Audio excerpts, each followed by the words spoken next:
আজ করবো কাঁচা টমেটো দিয়ে চুনো মাছের টক। এদিকে চুনো মাছগুলো কেটে নিয়েছি, টমেটোগুলো কেটে নেবো। এদিকে মাছে আমি নুন হলুদ মাখিয়ে নিয়েছি। কড়াইতে আমি তেল দিয়ে দিলাম, কড়াইটা বেশ গরম হয়ে গেছে। এক এক করে মাছগুলো ছেড়ে দিচ্ছি। মাছগুলো ছেড়ে এদিকে আমি শিলনোড়াতে কাঁচা লঙ্কা আর জিরে বেটে নিচ্ছি। মাছগুলো আমি উল্টে দিলাম। এখন মাছগুলো এখন আমার ভাজা হয়ে গেছে। কড়াইতে আমি তেল দিয়ে দিলাম, তেল দিয়ে শুকনো লঙ্কা ও সরষে ফোড়ন দিয়ে দিলাম, আর টমেটোগুলো ছেড়ে দিলাম তেলের উপরে, দিয়ে নুন দিয়ে দিলাম। এদিকে হলুদ দিয়ে দিচ্ছি, বেশ করে ভালো করে নেড়ে নেবো। এখন আমি কাঁচা লঙ্কা ও জিরে বাটা দিয়ে দিচ্ছি, বেশ করে কষিয়ে নেবো। কষিয়ে নিয়ে এখন আমি জল ছেড়ে দিলাম।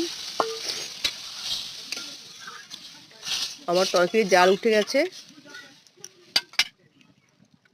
চুনো মাছগুলো এখন আমি টমেটোর উপর দিয়ে দেবো, তরকারির উপর দিয়ে দিলাম।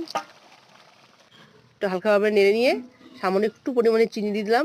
আমার রান্না পুরো কমপ্লিট হয়ে গেছে, চুনো মাছের টক।